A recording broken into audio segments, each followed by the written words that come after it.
Hello dear students, मैं ऋषभ आपका अपने यूट्यूब चैनल में स्वागत करता हूं। अपने पिछले प्रीवियस लेक्चर में हमने जूल थॉमसन इफेक्ट के बारे में पढ़ा और Joule Thomson effect ideal gas के लिए कैसा व्यवहार शो करता है ये भी पढ़ा और देखा कि आइडियल गैस के लिए जूल थॉमसन इफेक्ट की वैल्यू 0 होती है। मींस जब आप किसी आइडियल गैस को पोरस प्लग से पास कराते हो, अर्थात जब आप गैस को high temperature region, high pressure region से लो प्रेशर रीजन के अंदर भेजते हो पोरस प्लग से पास कराकर, तो उसके टेम्परेचर में कोई चेंज नहीं होता है। ना ही तो गैस कूलिंग इफेक्ट शो करती है, ना ही गैस हीटिंग इफेक्ट शो करती है अगर वो आइडियल गैस होती है। और जब हम बात करते हैं वैन डर वाल गैस की, तो गैस कैसा व्यवहार अपना शो करती है पोरस प्लग से पास होने के बाद, वो आज के इस वीडियो लेक्चर में हम डिस्कस करने वाले हैं। तो बिना विलंब किए मैं अपनी वीडियो स्टार्ट करता हूं। सो देखिए, सबसे पहले हम जानते हैं van der Waals gas equation क्या होती है। वैन डर वाल गैस के लिए फॉर्मूला लिखते हैं।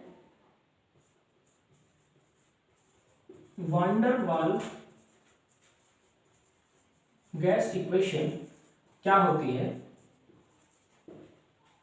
हम जानते हैं P plus A over B square V minus B is equal to R T. जब हमने वैन डर वाल गैस की करेक्शन पढ़े थे तो आइडियल गैस के में ही कुछ चेंज करके, आइडियल गैस इक्वेशन की कुछ वैल्यू चेंज करके वैन डर वाल ने जो करेक्शन की है उसमें उन्होंने बताया कि जो van der Waals gas particles होते हैं वो एक दूसरे के साथ इंटरेक्ट करते हैं, कुछ ना कुछ फोर्स भी एक्सर्ट करते हैं, इसीलिए प्रेशर की वैल्यू कुछ ना कुछ एडिशनल में होती है। तो ये एडिशनल टर्म जो है ये प्रेशर की वैल्यू को इंक्रीज करती है। और ये बताया कि जो टोटल वॉल्यूम होता है गैसियस कंटेनर का, वो टोटल वॉल्यूम उसके अंदर पार्टिकल्स का साइज क्योंकि नगण्य नहीं होता, पार्टिकल का साइज नेग्लिजिबल नहीं होता है, इसीलिए कुछ ना कुछ वॉल्यूम पार्टिकल्स भी, गैसियस पार्टिकल्स भी गिरते हैं, इसीलिए वो वॉल्यूम कुछ ना कुछ आपको कम दिखाई देता है, तो वो V माइनस बी से रिप्रेजेंट किया जाता है। ये van der Waals gas equation real gas के लिए थी। तो हम ये देखते हैं, जब हमने पिछले अपने प्रीवियस लेक्चर में देखा कि जब गैस एक चैम्बर से, सपोज करो एक चैम्बर था, एक पिस्टन था और यहाँ पे हमने पोरस प्लग लगाया और ये दूसरा चैम्बर हमने मान लिया, दूसरा पिस्टन कह देते हैं इसको। जब गैस यहाँ प्रेशर P1 और V1 था, यहाँ पर प्रेशर P2 और V2 था, तो इस तरीके से हमने देखा है कि जब गैस पोरस प्लग से पास होकर इस चैम्बर के अंदर प्रवेश करती है, इस चैम्बर के अंदर एंटर करती है, तो जो वर्क डन किया जाता है वो हमने इस तरीके से निकाला था, P2 V2 minus P1 V1। इसे मैं पूरा डेरिवेशन तो सॉल्व नहीं करूंगा, मगर ये हम जानते थे आइडियल गैस के लिए था। फिर जब हम बात करते हैं वैन डर वाल गैस के लिए, तो उसमें एक एडिशनल टर्म जो कि जो वर्क डन की वैल्यू होती है वो हम ये जानते हैं W is equal to pressure into change in volume. तो P की जो एडिशनल वैल्यू है वो टर्म यहाँ रिप्रेजेंट करती है A ओवर V स्क्वायर को। तो आइडियल गैस के केस में work done, net work done केवल ये था P2 V2 minus P1 V1। पर जब हम बात रियल गैस की या वैन डर वाल गैस की करते हैं तो हम एक एडिशनल वर्क डन और भी ऐड करते हैं। सो अगर हम इस वैल्यू को निकालते हैं, वॉल्यूम की वैल्यू V1 से V2 तक करने में जो एडिशनल वर्क है वो V1 टू V2 और P इंटू dV, एक्स्ट्रा जो एडिशनल वैल्यू है प्रेशर की वो ये है, तो हम इसको यहाँ पर रखकर V1 to V2 into A over V square और dV। और जब इस इंटीग्रल को मैं सोल्व करता हूं तो मैं ये पाता हूं कि A over V1 minus A over V2। So net work done in case of real gas, in case of van der Waals gas, net work done in van der Waals gas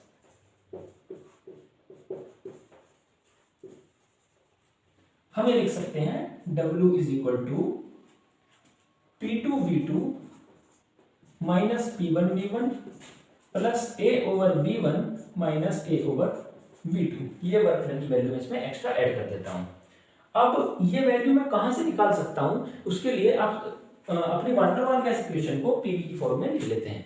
सो चूंकि ये equation ये है, अगर मैं इसको multiply करके थोड़ा सा रिजोल्व करता हूं, थोड़ा सा सोल्व करता हूं इसको, तो P इंटू V, ये आप लिखो फ्रॉम, इसको आप कह सकते हो equation number 1, from van der Waals gas equation, van der Waals gas equation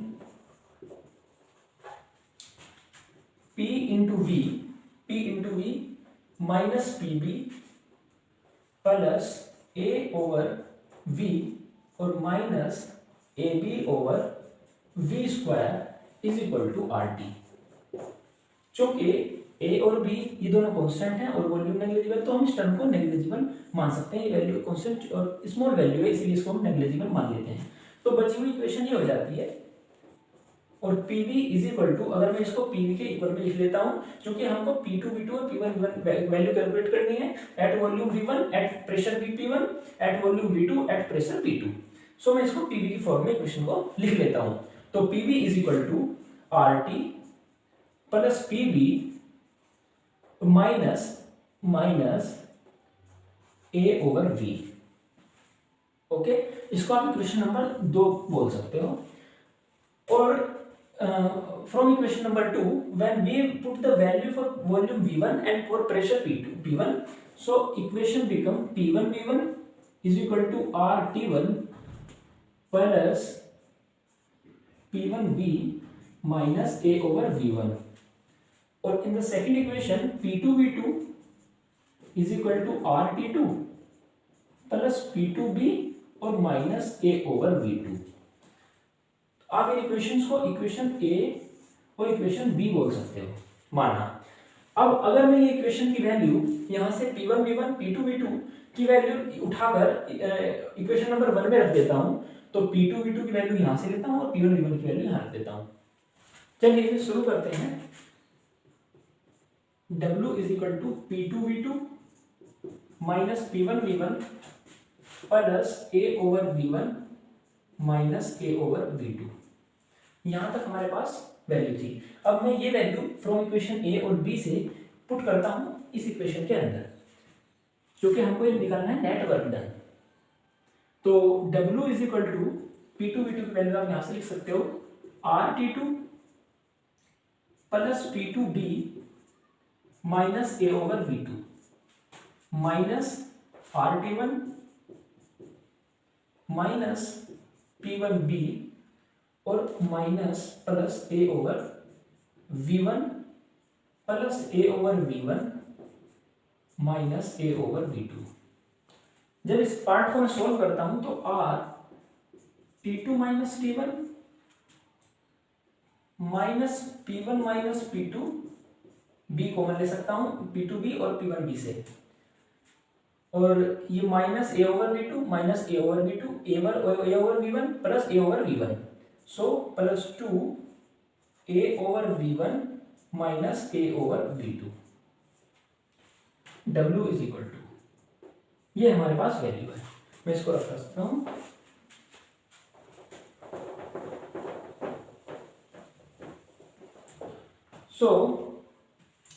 जब मैं इसको अब देखिए आप कि जो ये प्रोसेस हम सारा कंसीडर कर रहे थे, हम ये मान रहे थे कि एक चैम्बर था जिसके अंदर हमने कोरस प्लग लगाया हुआ और ये पिस्टन है, इसको हम पुश कर रहे थे। ये सारा प्रोसेस एडियाबैटिक प्रोसेस था, क्योंकि हम ना ही तो हीट एंटर कराते हैं ना ही हीट एग्जिट कराते हैं। तो ना ही तो इस प्रोसेस के अंदर कोई एक्सटर्नल हीट एंटर भी नहीं होगी और एक्सटर्नल हीट और इंटरनल हीट एग्जिट भी नहीं होगी। सो ये पूरा process complete process adiabatic process था। और एडियाबैटिक प्रोसेस के लिए delta Q means heat change zero होता है, क्योंकि कोई हीट ट्रांसफर भी नहीं होती, मींस एंटर भी नहीं होती और एग्जिट भी नहीं होती है। तो delta Q is equal to delta U plus delta W, और चूंकि delta Q is equal to 0, so delta U is equal to delta W.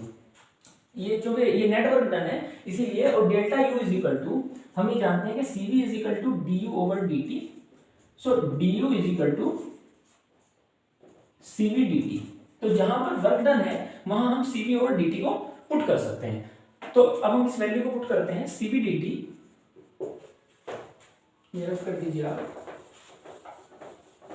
ये आपको समझाने के लिए था।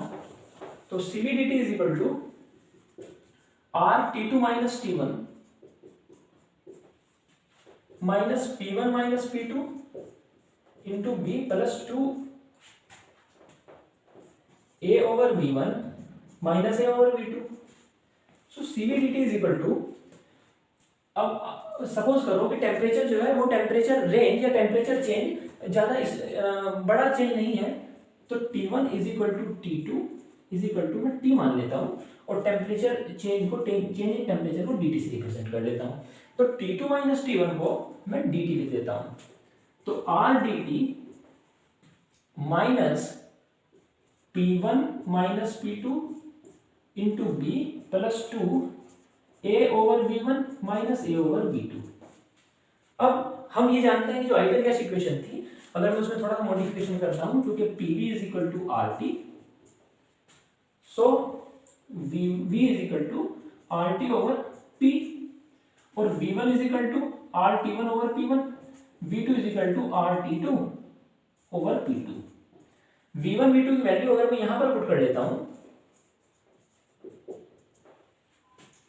V1 V2 की वैल्यू अगर मैं यहां पुट कर लेता हूं इस इक्वेशन के अंदर, तो मैं ये पाता हूं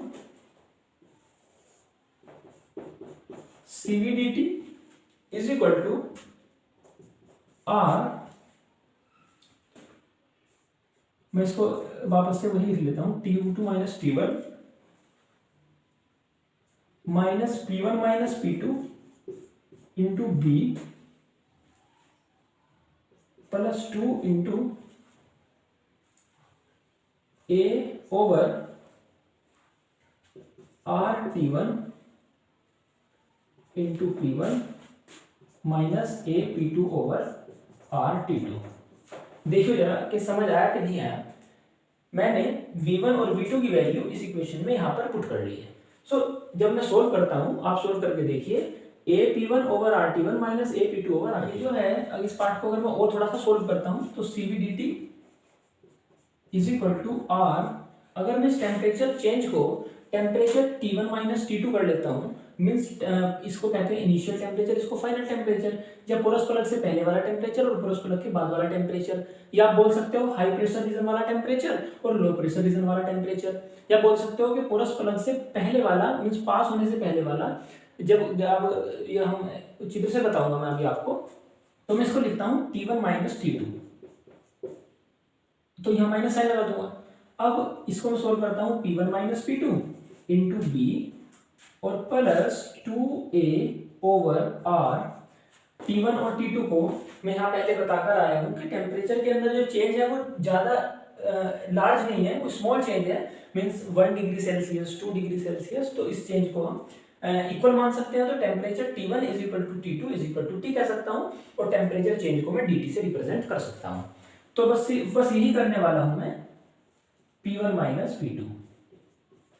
अब अगर मैं इसको और सोल्व करता हूं तो CV dt, इस वैल्यू को मैं इधर उठाकर ले आऊं तो प्लस R और T1 minus T2 temperature change को मैं dt से रिप्रेजेंट कर दूं, तो इज इक्वल टू, इसको मैं और सोल्व करूं तो P1 माइनस P2 अगर मैं कॉमन लूं तो 2A over RT minus B लिख सकता हूं, ठीक है ना। अब यहां के बाद अगर मैं यहां से dt कॉमन लेता हूं तो CV plus R dt is equal to P1 minus P2 into 2A over RT minus B। यहां तक ठीक है ना, ओके, ठीक है, ओके। तो CV प्लस R चूंकि हम जानते हैं मेयर फॉर्मूला ये था, specific heat at constant pressure minus specific heat at constant volume is equal to Rydberg gas constant.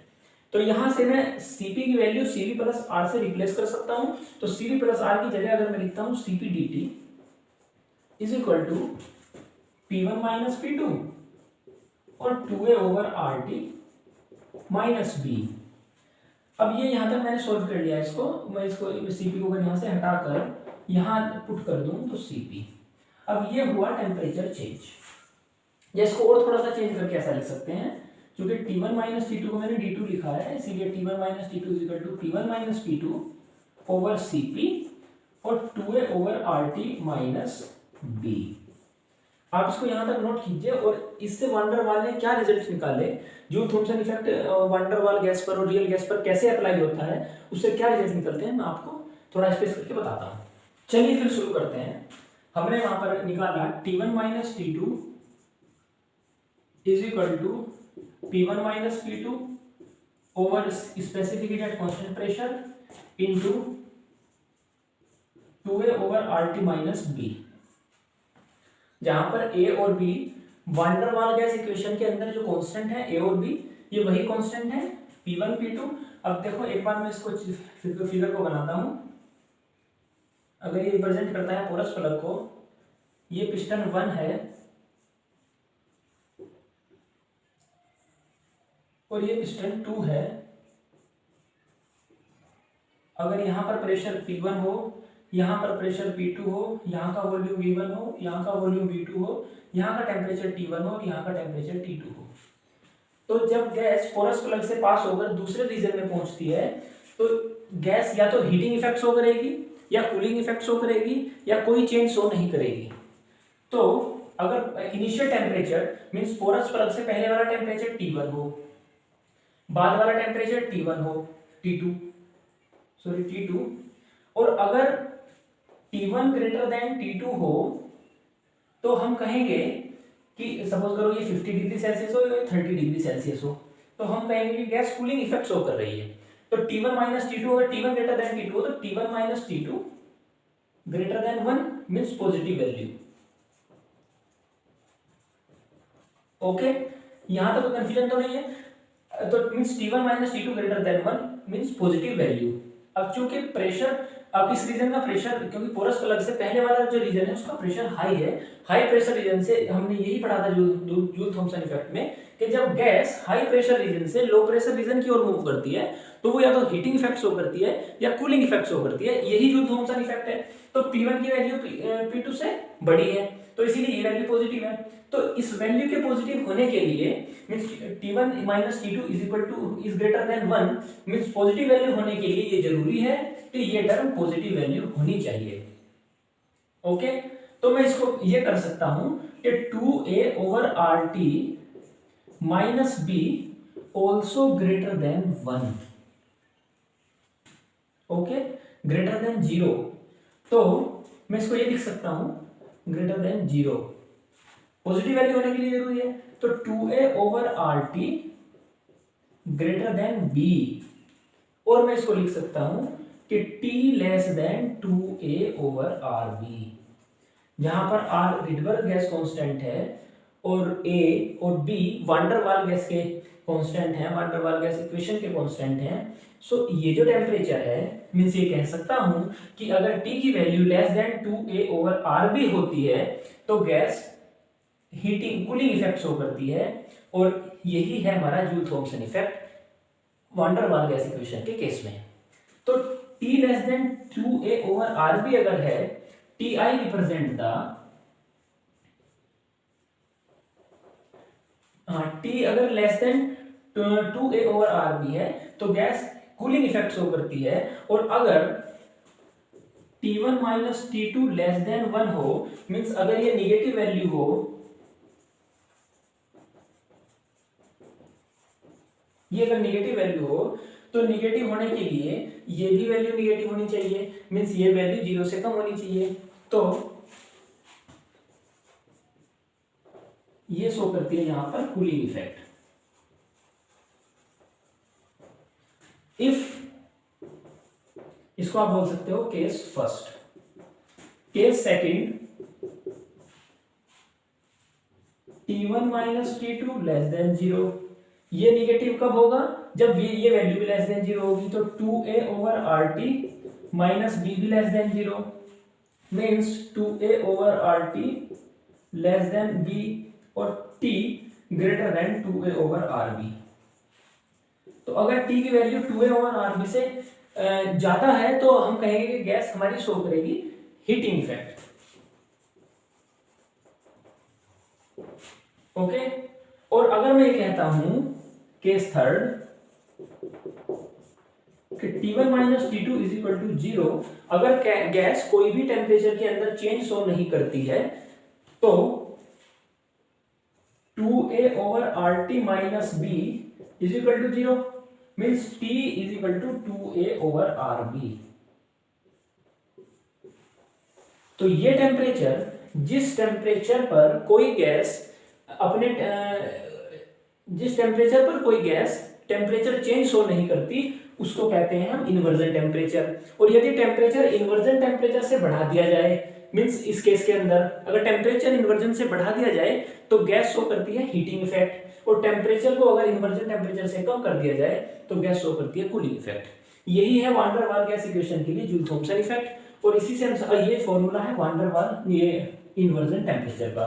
अब एक बात इसमें और छोटी सी बची है कि इन्वर्जन टेम्परेचर का और क्रिटिकल टेम्परेचर का क्या रिलेशन हम लिख सकते हैं, वो छोटा सा यहीं पर हम कर लेते हैं। हम ये जानते हैं कि critical temperature is equal to, हमने पिछली वीडियो में कैलकुलेट किया था 8a/27 br, और अगर मैं लिखता हूं Ti/Tc तो is equal to 2a/rb into 8a/27 br।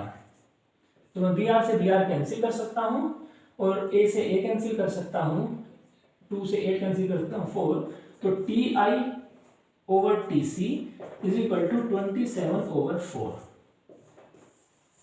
तो ये इन्वर्जन टेम्परेचर और क्रिटिकल टेम्परेचर में रिलेशन है। तो आज के वीडियो में हम अब इतना ही रखते हैं, और अगली वीडियो में जो कुछ बचे हुए टॉपिक होंगे या इन पर जो हम एक दो न्यूमेरिकल कराना चाहते हैं वो अगली वीडियो में हम डिस्कस करेंगे। अगर ये वीडियो आपको पसंद आई हो तो हमारे चैनल को लाइक, सब्सक्राइब और शेयर कीजिए। धन्यवाद।